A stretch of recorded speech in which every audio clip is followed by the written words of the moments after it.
बोलो भोलेनाथ भगवान की जय, माता पार्वती नंदी बाबा की जय। श्री शिवाय नमस्तुभ्यम, श्री शिवाय नमस्तुभ्यम, श्री शिवाय नमस्तुभ्यम। भक्तिगण भगवान शिव कथा के रसतत्व का ध्यान से श्रवण करें एवं भगवान शिव पर दृढ़ भरोसा करें। आपके समस्त कार्य भगवान शिव की कृपा से निश्चित पूर्ण होंगे, इसमें संदेह नहीं है। बोलो भोलेनाथ भगवान की जय, माता पार्वती नंदी बाबा की जय। श्री शिवाय नमस्तुभ्यम, श्री शिवाय नमस्तुभ्यम, श्री शिवाय नमस्तुभ्यम। अथ चतुर्विंशो अध्याय। नारद के प्रति पंचचूड़ा अप्सरा के द्वारा स्त्री के स्वभाव का वर्णन। व्यास जी बोले, हे मुने, यदि आप मुझसे संतुष्ट हैं तो स्त्रियों की जिस दुष्प्रवृत्ति को पंचचूड़ा ने कहा है उसे संक्षेप में मुझसे कहिए। सनत कुमार बोले, हे विप्र सुनिए, मैं स्त्रियों के स्वभाव का यथार्थ रूप में वर्णन कर रहा हूँ, जिसके सुनने मात्र से उत्तम वैराग्य हो जाता है।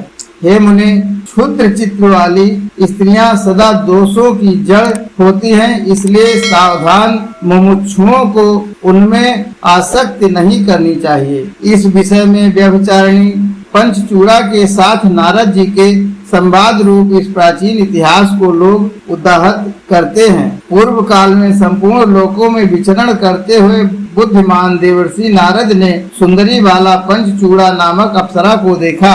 मुनि श्रेष्ठ नारद ने सुंदर भवों वाली उस अप्सरा से पूछा, हे सुमध्य में, मेरे मन में कुछ संदेह है, तुम उसे बताओ। इस प्रकार पूछे जाने पर उस श्रेष्ठ अप्सरा ने विप्र नारद जी से कहा, यदि आप मुझे उसके योग्य समझते हो और मैं कहने में समर्थ हुई तो आपके प्रश्नों का उत्तर दूंगी। नारद जी बोले, हे भद्रे, मैं तुम्हें किसी ऐसे कार्य में प्रवृत्त नहीं करूंगा जो तुम्हारी जानकारी से बाहर हो। हे सुमध्य में, मैं तुमसे स्त्रियों के स्वभाव को सुनना चाहता हूँ। सनत कुमार बोले, हे व्यास, देवर्षि का यह वचन सुनकर श्रेष्ठ अप्सरा मुनीश्वर देवर्षि से कहने लगी। पंचचूड़ा बोली, हे मुने, कोई स्त्री सती नारी की निंदा नहीं कर सकती है।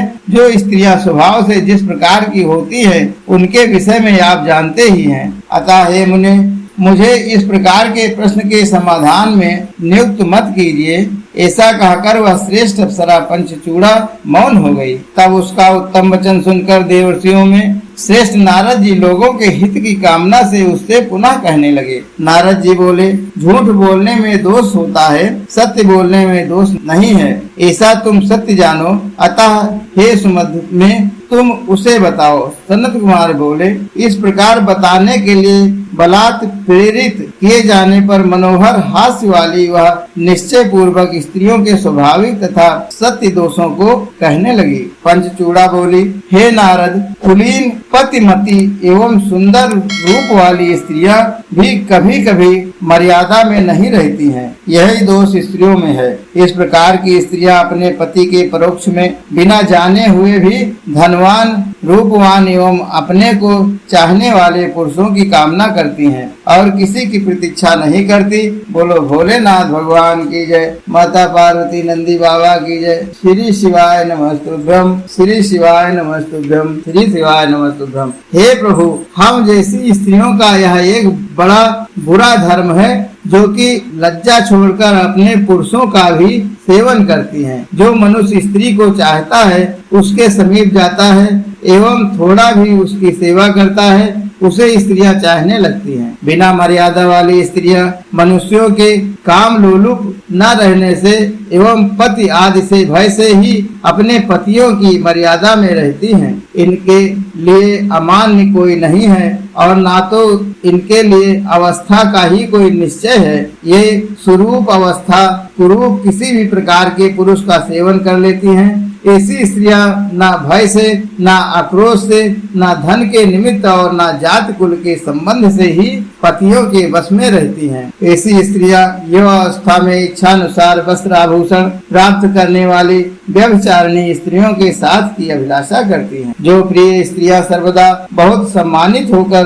रखी जाती है, वे भी कुबड़े, अंधे, मूर्ख, बौने तथा लंगड़े मनुष्यों पर आसक्त हो जाती हैं। हे देवर्षि, हे महामुनि, संसार में अन्य भी जो निंदित पुरुष हैं, उनमें कोई भी ऐसी स्त्रियों के लिए अगम्य नहीं है। हे ब्राह्मण, स्त्रियां यदि किसी प्रकार की पुरुषों की प्राप्त नहीं कर पाती तो वे आपस में भी आसक्त हो जाती हैं, परंतु अपने पतियों के बस में नहीं रहती। पुरुषों के प्राप्त न होने से, परिजनों के भय से और बद्ध तथा बंधन के भय से ही वे स्त्रियां कामना रहित हुआ करती हैं। चंचल स्वभाव वाली तथा बुरी चेष्टाओं वाली स्त्रियां भावुक होने के कारण बुद्धिमान पुरुष के द्वारा भी दुर्गाह ही होती है। वे तो केवल संयोग से ही अनुकूल हो जा सकती हैं। हे मुनि, जिस प्रकार आग काष्ठों से तृप्त नहीं होती, समुद्र नदियों से तृप्त नहीं होता तथा काल सभी जीवों से भी तृप्त नहीं होता, उसी प्रकार असली स्त्रियां भी पुरुषों से तृप्त नहीं होती।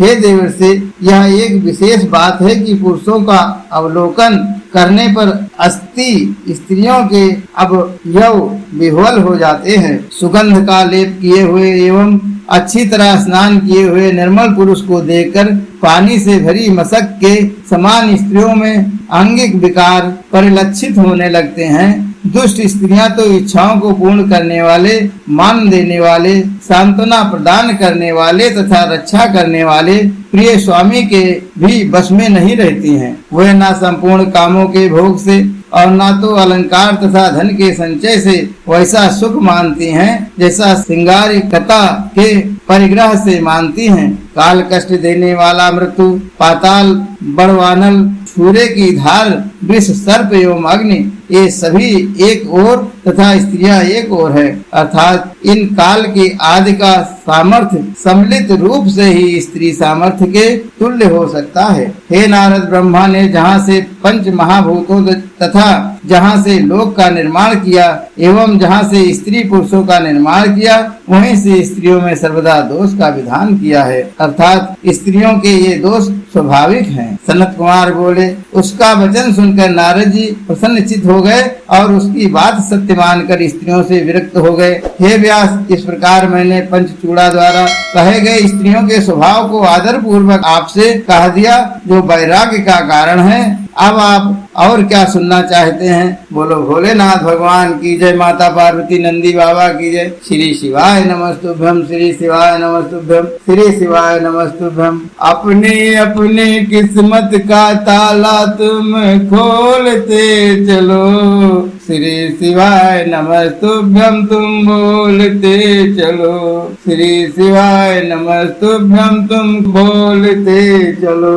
अपनी अपनी किस्मत का ताला तुम खोलते चलो, श्री शिवाय नमस्तुभ्यम तुम बोलते चलो, श्री शिवाय नमस्तुभ्यम तुम बोलते चलो। हर हर महादेव, हर हर महादेव, हर हर महादेव।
ओम हरे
कर्पूर गौरम करुणावतारम संसारसारम भुजगेन्द्रहारम सदा वसन्तं हृदयारविन्दे भवं भवानी सहितं नमामि।